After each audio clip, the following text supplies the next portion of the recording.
형님 중고 휠 하나 사왔어요. 휠 좋대요.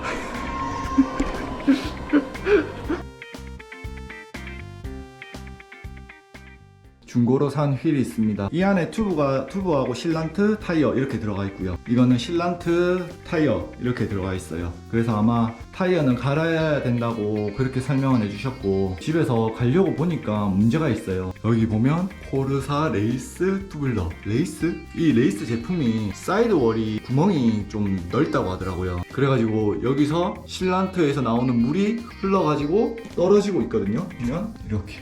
그래서 다음날 보니까 이렇게 돼 있어가지고 제가 이제 한 5일 동안 있어 봤어요. 근데 이 현상이 일주일, 2주일 이렇게 가기도 하는데 이게 간지 좀 된 것 같거든요. 그렇게 돼버리면 이제 문제가 뭐냐면 이 제품 특성상 걱정하는 실란트가 있어요.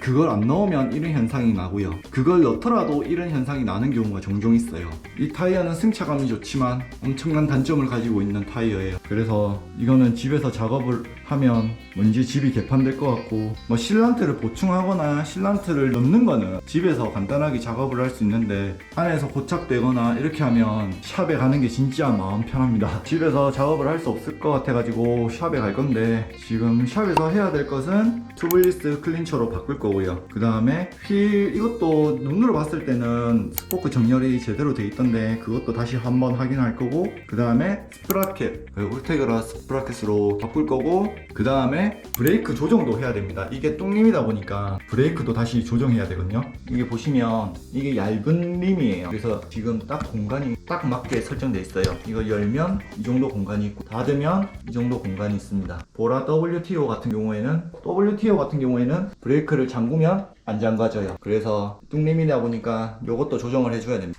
이게 총체적으로 점검할 게 많으니까 그냥 샵을 가기로 결정을 했습니다. 우선 이렇게 상태를 확인했으니까 준비물을 한번 챙겨 보겠습니다. 자, 준비물은 타이어, 튜브, 그 다음에 브레이크 패드. 브레이크 패드 진짜 많다. 그리고 제일 중요한 휠. 준비물을 다 챙기고 샵에 한번 가보겠습니다.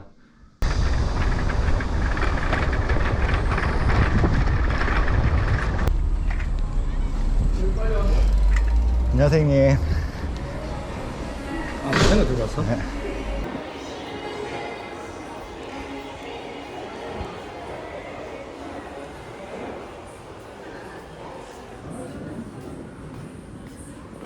형님, 중고 휠 하나 사왔어요. 휠 좋대요. 형님, 근데 매장에 중고 휠 사와도 돼요? 이런 건 파는 건 아니니까. 여기서 안 그래도 우리가 주문해서 이걸 판매하기는 힘드니까 일반적으로. 튜브하고 타이어하고 다 들고 왔는데 괜찮아요? 여기서 판매하는 것도 있지만 이제 다 구해줄 수 없다라 하면 자기 원하는 것도 들고 와서 교체하는 경우가 있지. 공인비를 다 낼 거기 때문에. 그러니까 나도 예전에 이런 비슷한 상황을 나도 겪게 됐어. 내가 자전거를 모를 때, 예전 나도 MT부터 자전거를 거의 탄 지가 이제 자전거 탄 지가 20년 가까이 되니까 20대부터 자전거를 탔다고 하면 그때 나도 그런 기분이 들었어. 나도 모르게 그래서 내가 하게 된 거지. 왜냐면 이제 사는 거는 괜찮은데 내가 여기 없는 걸 내가 사가지고 내가 못하니까 가지고 갈 일이 있는데, 그런 뭔가 불편한 마음이 든다고 생각하면 아씨 막 더러워서 내가 하고 말지, 이런 느낌. 그렇게 그런 걸 눈치 보면서 올 필요는 없을 것 같고, 혹시나 이제 내가 살려고 하는 게 매장에 있다 하면 이제 사면 더 좋겠지. 가격적인 부분일 수도 있고, 아니면 이제 여기에 없어서 사왔다고 생각하는 사람도 있으니까. 그럼 벽이 좀 허물어져야지 고객들도 편하게 올 수 있는 공간이 되니까.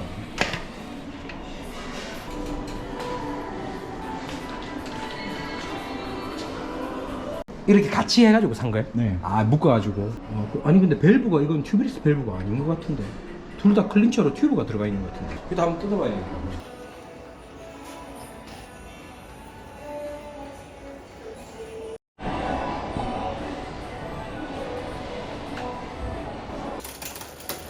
변속기가 이게 로라의 휠로 그냥 꽂아놓은 거예요? 아니요, 이거 쓰던 거 아니었지? 쓰던 거예요. 아, 쓰던 거예요? 네. 근데 변속도 이거 왜 이러는 거야? 아, 이거 왜 이렇게 빡빡하노? 뭐가 이상해요? 이건 좀 짧고, 어떻게 짧아요? 이게 약간 약간 좀 깎겠지. 이게 케이블이 요렇게 딱 수직으로 들어가면 이쁘기도 이쁘고 조작감도 달라지지. 여유가 있으니까 약간 길게 뽑을 수 있을 것 같고, 걔는 이쪽에 약간 더 여유 있게 약간 길게 해주면 이런 당겨지는 걸 조금 줄일 수 있을 것 같고, 그런 것들이 합쳐지면 약간 부드러운 조작감이 나올 거고 제동력도 향상된다는 거.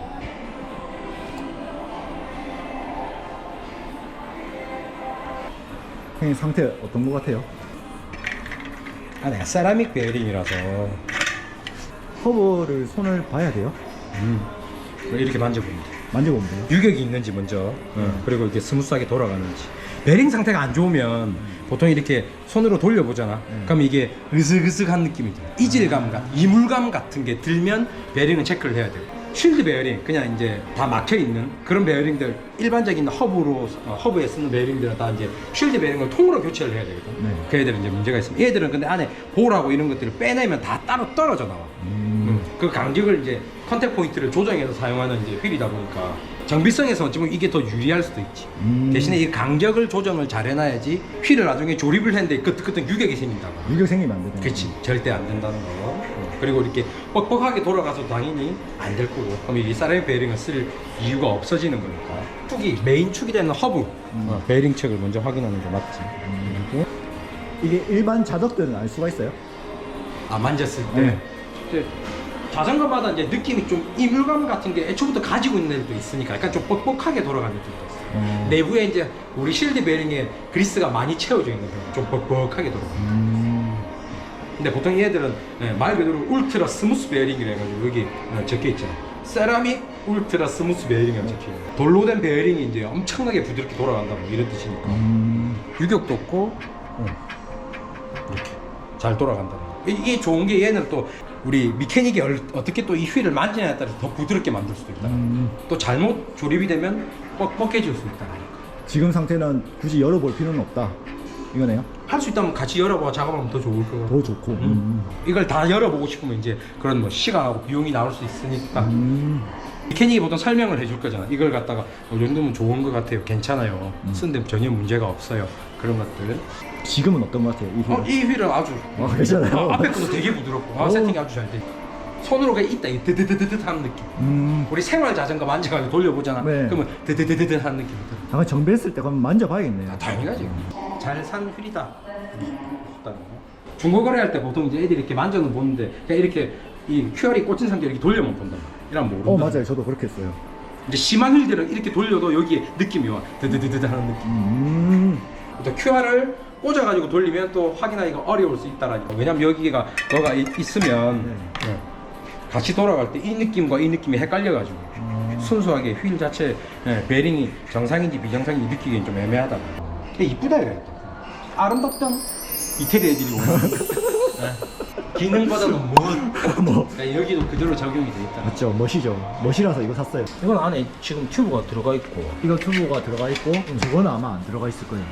그렇게 이것도 튜브인데 딱 느낌은 이거 튜브 들어가 있네. 이거 둘 다 튜브 들어가 있다. 원래 튜브리스를 썼네, 이거 감아가지고. 형님 중고 휠을 샀을 때 뭐뭐뭐 점검을 받아야 돼요? 아까 차에 왔을 때 물어본 허브 체크하고. 첫 번째 육안으로 확인할 수 있는 건 아까 그냥 이거는 누구라도 알 수 있잖아. 돌렸을 때 휠이 너무 꿀렁인다든지. 좌우로 보통 이제 꿀렁이는 경우가 많고, 또 예외적인 경우로 좀 그런 경우가 드물 거긴 한데 휠이 아래 위로 흔들리는 경우도 있어. 이렇게 움직인다. 올라갔다 내려갔다 올라갔다 내려갔다. 그것도 꼭 체크해. 체크하고. 보통 타이어 끼운 상태에서는 이렇게 약간 멀리서 이렇게 집중해서 중간을 딱 보고 있으면 물론 이게 심하다, 왔다 갔다 한다, 아니면 아래 위로 한다, 그러면 이제 휠을 한번 구매하는 걸 보류하든지. 또 이제 림 브레이크 같은 경우는 이게 디스크가 아닌 림 같은 경우는 손으로 이렇게 만져봐야 돼. 만져봐야 돼요. 그렇지. 그러니까 우리 카본은 이제 이런 원사로 직조된 거기 때문에 여기가 이제 휠이 떠가지고 여기가 이제 갈라지는 경우도 있기 때문에 그걸 이제 손으로 이렇게 만져서 체크해야 된다는 거. 그리고 여기 타이를 빼고 나면 이 부분, 바람이 없는 상태에서 혹시나 자전거를 타다가 홀 같은 걸 딱 밟았을 때 여기가 깨진 경우도 많이 있어. 타이어가 근데 보통 이제 끼워져 있는 상태라면 확인하기 어렵겠지. 이런 부분들 사기 전에 판매자한테 한번 뜯어봐야 된다고 하는 게 제일 좋겠지만 현실적으로 또 그렇죠. 직거래로 해가지고 이걸 아니면 이제 택배로 이걸 받았는데 타이어가 낑겨서 왔어. 근데 육안으로 너무 깨끗하고 좋았는데 샵에 갔는데 이걸 이제 벗겠는데 여기가 이제 깨져 있는 거지. 음. 그러면 이제 또 애매한 문제가 되는 거지. 그러면 막 논란이 생기는 거지. 네 알고 팔았냐부터 해가지고 싸우고 이제 돋싸가지고 아? 논쟁 가지고. 게시판에 이제 또 글 올라가는 거.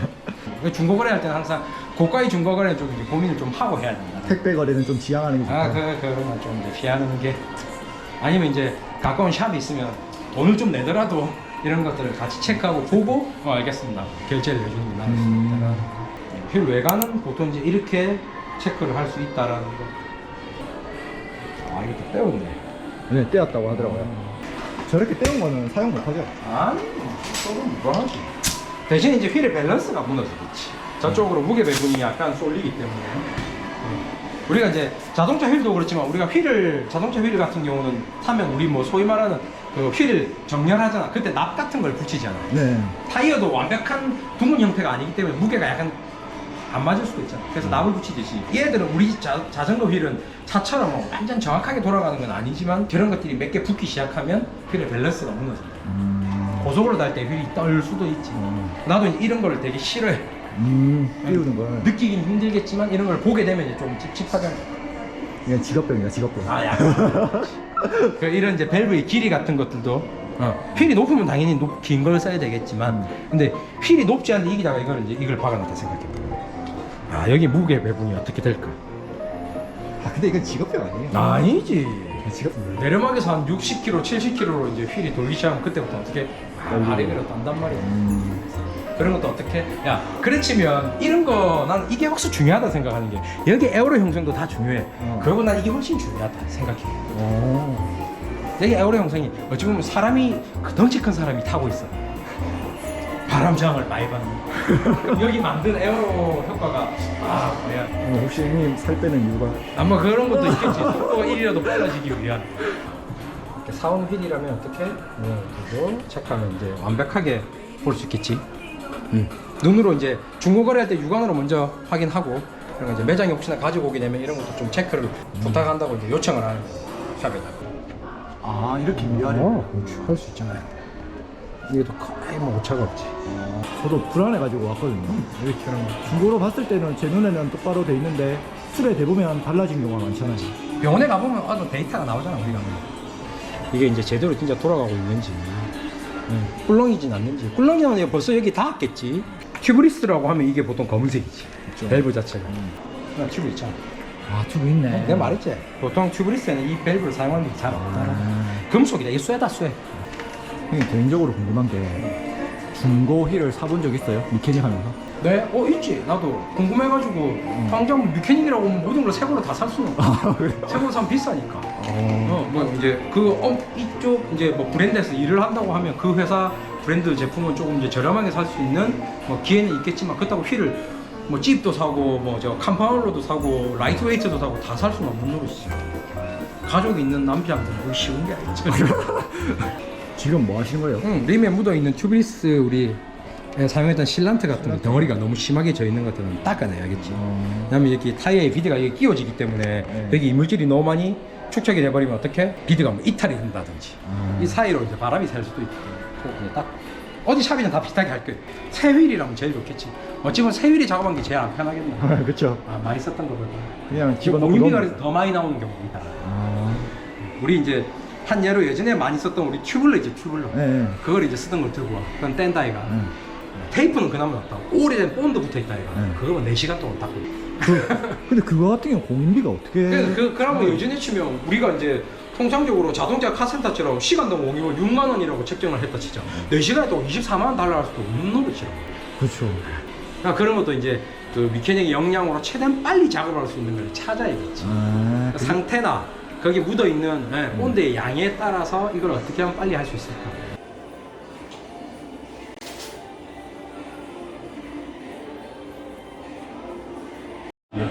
보통 앞에 거보다 뒤에 게 많이 틀어진 경우가 많거든. 힘이 많이 실리다 보니 스프라켓이 저기 있어서 이제 뒤틀리는 힘을 많이 받으니까 휠이 약간 이제 밸런스가 무너질 확률이 많은 곳이다. 앞에 같은 경우는 홀 밟으면서 보통 이제 많이 틀어지고 뒤에 게 보통 이제 많이 꿀렁거리는 경우가 많지. 자, 이제 타이어하고 튜브를 끼울 차례입니다. 타이어도 새 건데 이거. 그거 한 100km? 얼마 쓰지도 않으면 이 트레드가 그대로 다 있네. 보돌보돌 돌기가 다 남아. 사람이 생각을 많이 하고 말을 많이 하면 살 많이 빠진다. 내가 그만큼 막 돌아가야 돼. 이 운동도 중요한데 말 많이 하고 수다 많이 끊는데. 자전거 안 타고 말 많이 하면 되겠네요. 운동도 중요하지.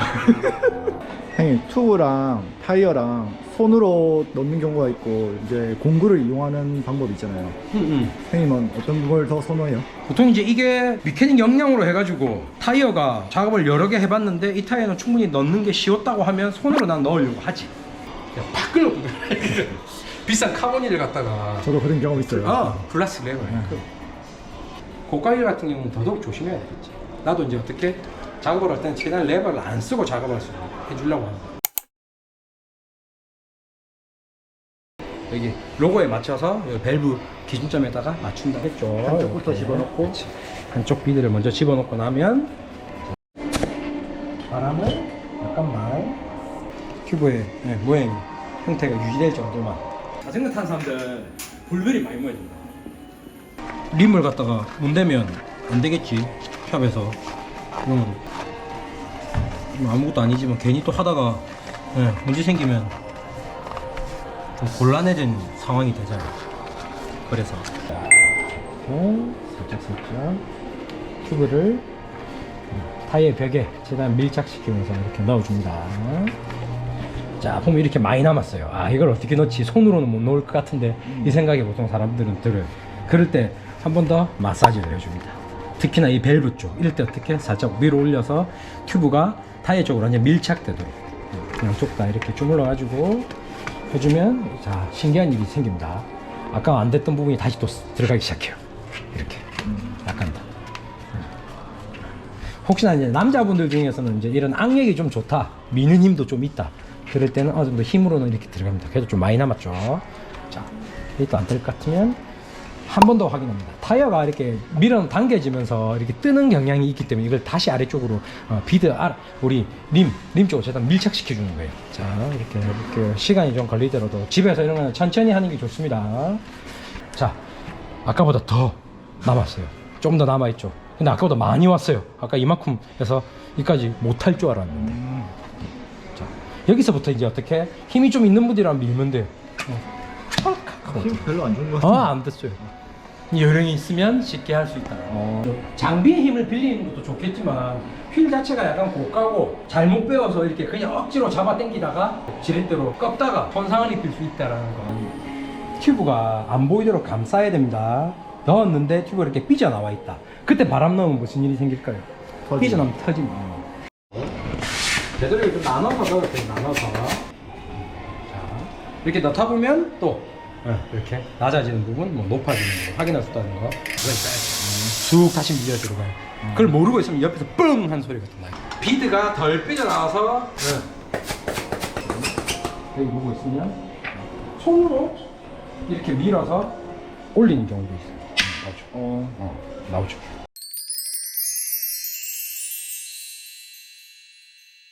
다 태어났다고 생각하면 이렇게 똑바로 돌아간다는 거. 그럼 이제 제대로 작업이 됐다라는 거. 작업은 끝. 이렇게 옮기고 스케줄을 딱 빼가지고 이거에 딱 집중하게 작업을 하는 게 제일 좋지. 집중해서 작업을 할 수 있으니까.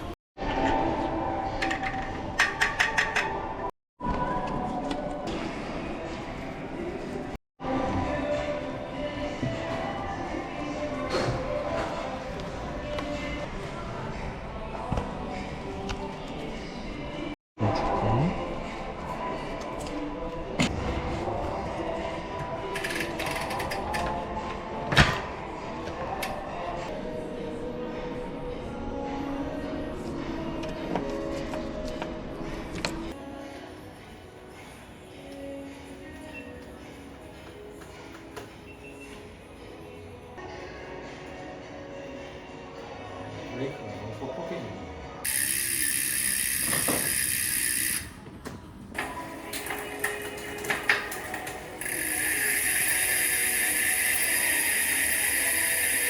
없겠지만 그것도 하나의 또 자전거 타는 재미라고 생각이 들기 때문에.